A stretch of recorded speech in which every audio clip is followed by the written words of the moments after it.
We did this one. Oh, chapter 8. Yeah. The court met next on Monday, the 27th. Would you believe it? The bishop ignored the contract limiting the examination to matters set down in the process verbal and again commanded Joan to take the oath without reservation. She said, "You should be content. I have sworn enough." She stood her ground and Cauchon had to yield. The examination was resumed concerning Joan's voices. "You have said that you recognize it, not blah, blah, blah. You have said that you recognize them as being the voices of angels. The third time that you heard them. What angels were they? I guess one's named Third. A third party.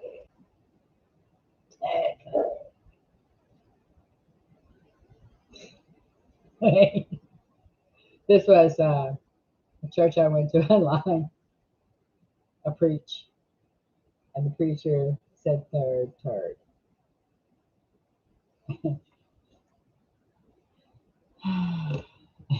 Said it over and over again. A third party. Is it really a third party, Pastor? I get it. It's hard to hear you preach. Because it's a third party. And I know for me, I'd like to have a party now like that. Not working very well. Hmm. A jointed stool.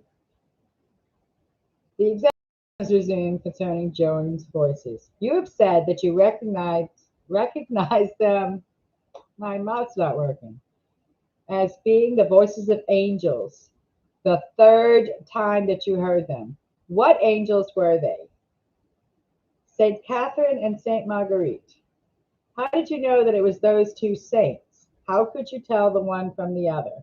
I know it was they, and I know how to distinguish them. By what sign?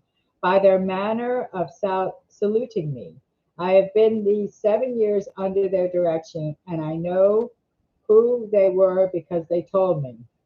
Whose was the first voice that came to you when you were 13 years old? It was the voice of St. Michael. I saw him before my eyes, and he was not alone, but attended by a cloud of angels. Did you see the archangel and the attendant angels in the body or in the spirit? I saw them with the eyes of my body, just as I see you. And when they went away, I cried because they did not take me with them. It made me see that awful shadow again that fell dazzling white upon her then that day under l'arbre de Beaumont. And it made me shiver again, though it was so long ago. It was not very long gone by, but it seemed so because so much had happened since. In what shape and form did St. Michael appear? As to that, I have not received permission to speak. What did the archangel say to you the first time? I cannot answer you today. Meaning, I think that she would have to get permission of her voices first. Presently, after some more questions as to the revelations which had been conveyed through her to the king, she complained of the unnecessary of all this and said, I will say again, as I have said before many times in these sittings, that I answered all questions of this sort before the court at Poitiers, and I would that you would bring here the record of that court and read from that. Prithee, send for that book. There was no answer. It was a subject that had to be got around and put aside. That book had wisely been gotten out of the way, for it contained things which would be very awkward here. Among them was a decision that Joan's mission was from God, whereas it was the intention of this inferior court to show that it was from the devil.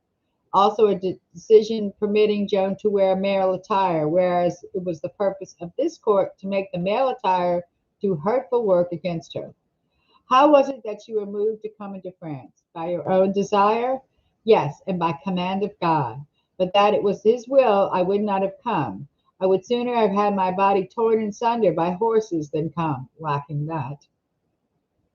Beaupere shifted once more to the matter of the male attire now, and proceeded to make a solemn talk about it. That tried Joan's patience, and presently she interrupted and said, "It is a trifling thing and of no consequence, and I did not put it on by counsel of any man, but by command of God."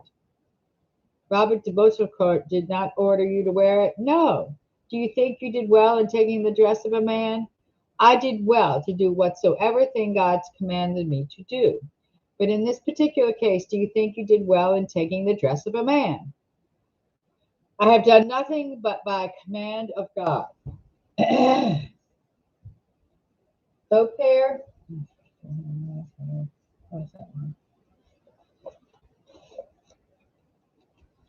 Beaupere made various attempts to lead her into contradictions of herself, also to put her words and acts in disaccord with the scriptures, but it was lost time. He did not succeed. He returned to her visions, the light which shone about them, her relations with the king, and so on. "Was there an angel above the king's head the first time you saw him?" "By the Blessed Mary!" She forced her impatience down and finished her sentence with tranquillity. "If there was one, I did not see it." "Was there light?" "There was more than 300 soldiers there and 500 torches, without taking account of spiritual light." "What made the king believe in the revelations which you brought him?" "He had signs, also the council of clergy." "What revelations were made to the king?" "You will not get that out of me this year." Presently she added, "During these weeks I was questioned by the clergy at Chinon and Poitiers. The king had a sign before he would believe, and the clergy were of opinion that my acts were good and not evil." The subject was dropped now for a while, and Beaupere took up the matter of the miraculous sword of Fierbois to see if he could not find a chance there to fix the crime of sorcery upon Joan.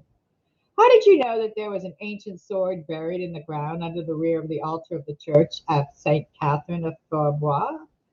Joan had no concealments to make as to this. "I knew the sword was there because my voices told me so, and I sent to ask that it be given to me to carry in the wars. It seemed to me that it was not very deep to the ground. The clergy of the church caused it to be sought for and dug up, and they polished it, and the rust fell easily off from it." "Were you wearing it when you were taken in the battle at Compiègne?" "No, but I wore it constantly until I left St. Denis after the attack upon Paris." This sword, so mysteriously discovered and so long and so constantly victorious, was suspected of being under the protection of enchantment. Was the sword blessed? What blessing had been invoked upon it? "I loved it because it was found in the church of St. Catherine, for I love that church very dearly." "She loved it because it had been built in honor of one of her angels." "Didn't you lay it upon the altar to the end that it might be lucky?" "The altar of St. Denis." "No." "Didn't you pray that it might be made lucky?" "Truly, it would no harm to wish that my harness might be fortunate." "Then it was not the sword which you wore in the field of Compiègne." "What sword did you wear there?" "The sword of the Burgundian Francois d'Arras, when I took prisoner in the engagement at Lagny. I kept it because it was a good war sword, good to lay on stout thumps and blows with it." She said that quite simply, and the contrast between her delicate little self and the grim soldier words which she dropped with such ease and familiarity from her lips made her many spectators smile. "What has become of the other sword? Where is it now?" "Is that in the process verbal?" Beaupere did not answer. "Which do you love best, your banner or your sword?" Her eyes lighted gladly at the mention of her banner, and she cried out, "I love my banner best. Oh, 40 times more than the sword. Sometimes I carried it myself when I charged the enemy, to avoid killing anyone." Then she added naively, with again that curious contrast between her girlish little personality and her subject, "I have never killed anyone." It made a great many smile, and no wonder, when you consider what a gentle and innocent little thing she looked. One could hardly believe she had ever even seen men slaughtered. She looked so little and fitted for such things.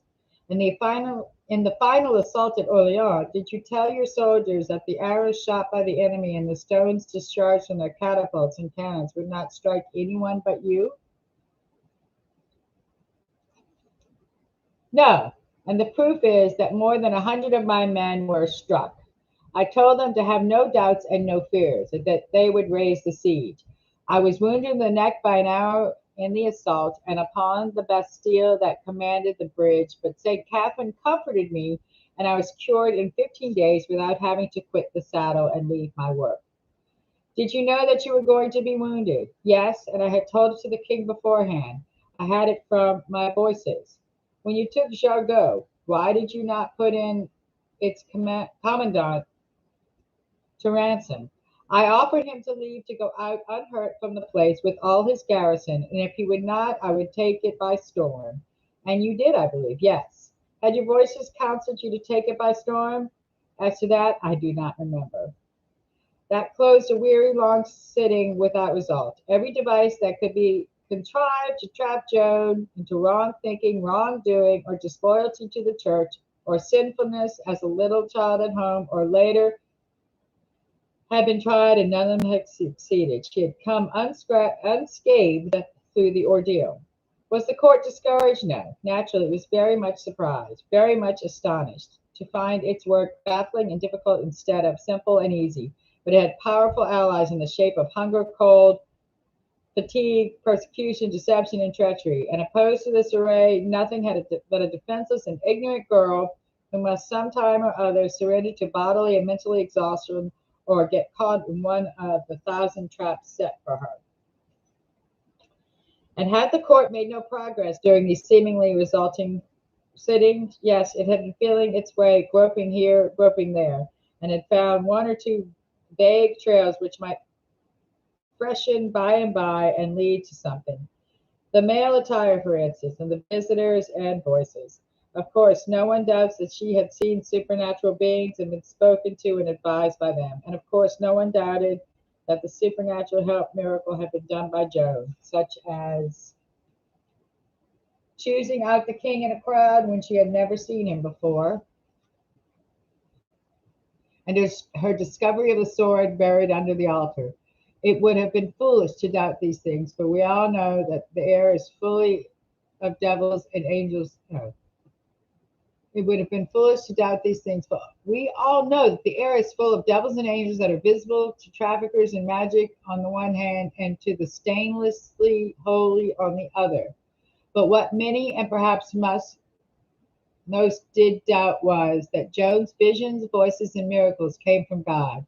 It was hoped that in time they could be proven to have been of satanic origin.